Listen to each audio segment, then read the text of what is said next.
Hello అందరికీ ఈరోజు మన వీడియో టాపిక్ ఏంటంటే ఈ ఇయర్లో ఎవరైతే సిఎస్సి అనే బ్రాంచ్ సెలెక్ట్ చేసుకున్నారో వాళ్ళకి చాలా డౌట్స్ ఉంటాయన్నమాట. కాలేజ్ ఎలా ఉంది, బ్రాంచ్ ఎలా ఉంటుంది, దాంట్లో సబ్జెక్ట్స్ ఏమేమి ఉంటాయి, మనం ఎలా సర్వైవ్ అయ్యాలి, చాలా డౌట్స్ అయితే ఉంటాయి. ఆ డౌట్స్ అన్నిటికీ ఒక క్లారిఫై అయితే ఇస్తాను. మీకు ఒక మినిమం బేసిక్ ఐడియా వస్తుంది అనమాట.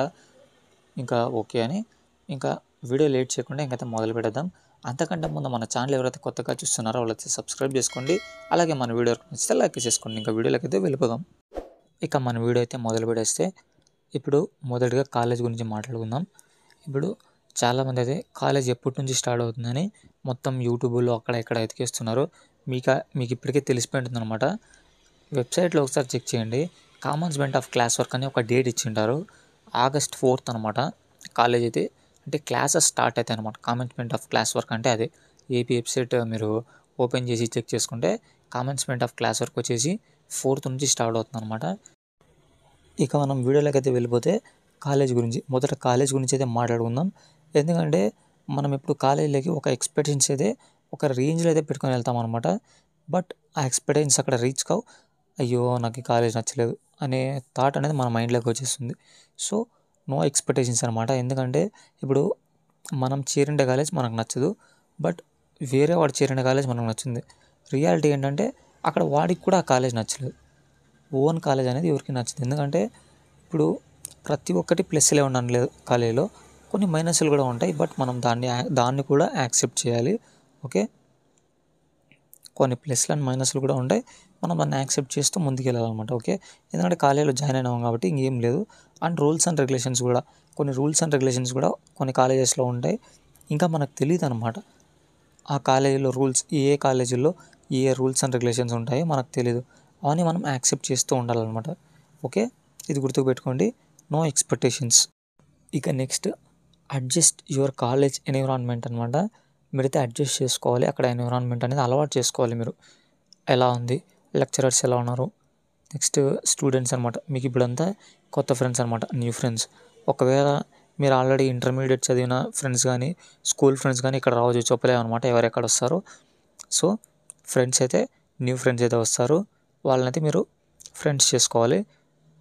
ఫ్రెండ్స్ తర్వాత ఇంకా మనం బ్రీఫ్గా సిలబస్ టైప్ ప్యాటర్న్ చూసుకున్నామంటే ఫస్ట్ మనకి ఇంజనీరింగ్ 4 years ఉంటుందన్నమాట. ఇది అందరికీ తెలిసే ఉంటుంది.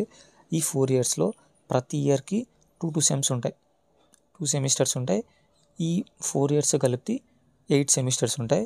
సెమ్కి 9 సబ్జెక్ట్స్ ఉంటాయి అన్నమాట మనం రాసేటివి. ఈ 9 సబ్జెక్ట్స్లో 5 అనేది మనం సెమ్ రాయాలి, 4 అనేది ల్యాబ్స్ ఉంటాయి.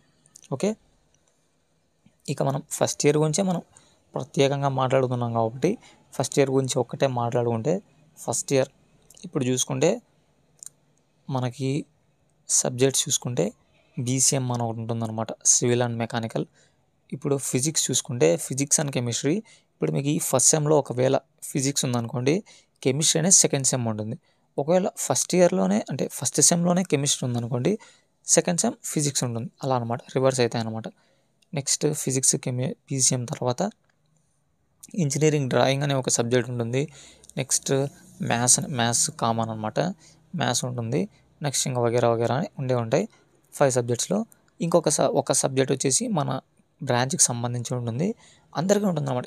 ఈ సబ్జెక్ట్స్ అనేది కామన్ అందరికీ. ఇప్పుడు నువ్వు ఏ బ్రాంచ్ ట్రిపుల్ కానీ ఈసీ కానీ సివిల్ మెకానికల్ ఏ తీసుకున్నా కూడా ఈ సబ్జెక్ట్స్ అనేది కామన్. ఫస్ట్ ఇయర్ అందరికీ సిమిలర్గానే ఉంటాయి, డోంట్ చేంజ్ అనమాట. ఓకే, అందరికీ సిమిలర్గానే ఉంటాయి. ఏమంటే ఒక బ్రాంచ్కి ఫస్ట్ సెమ్స్ ఫిజిక్స్ ఉంటే ఇంకొక బ్రాంచ్కి సెకండ్ సెమ్లో ఉంటుంది అనమాట ఫిజిక్స్. ఆడికి ఫస్ట్ సెమ్లో కెమిస్ట్రీ అయిపోయింది, అలా ఉంటుంది అనమాట.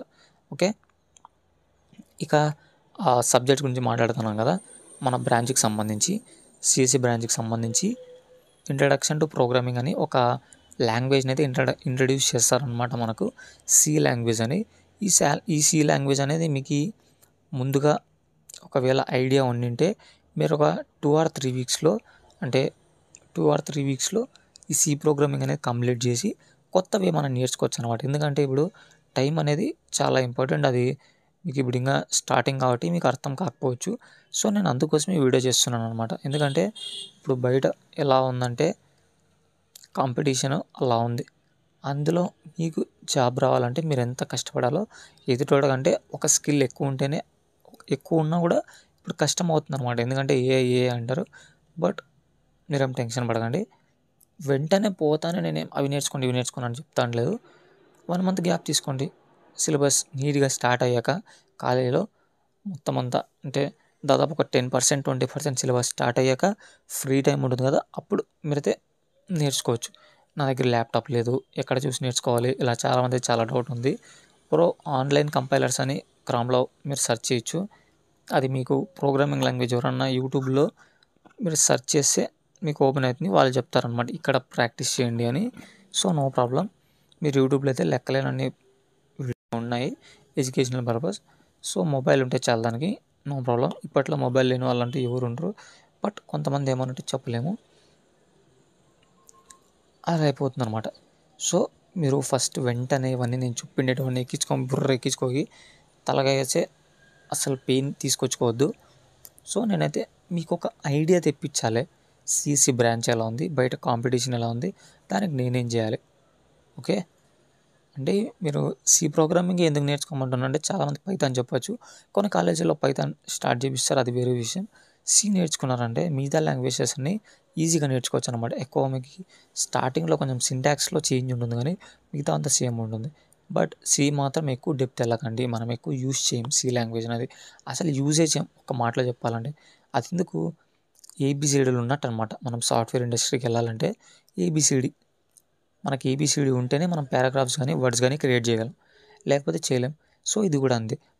ప్రోగ్రామింగ్ లాంగ్వేజ్ ఉంటేనే మనం సాఫ్ట్వేర్ ఇండస్ట్రీ వెళ్ళి అక్కడ జాబ్స్ పర్పస్ మనం నేర్చుకోవాల్సి ఉంటుంది. ఓకే. ఇదన్నమాట మన వీడియో. మీకు ఒక బ్రీఫ్ ఐడియా అయితే వచ్చింటుంది.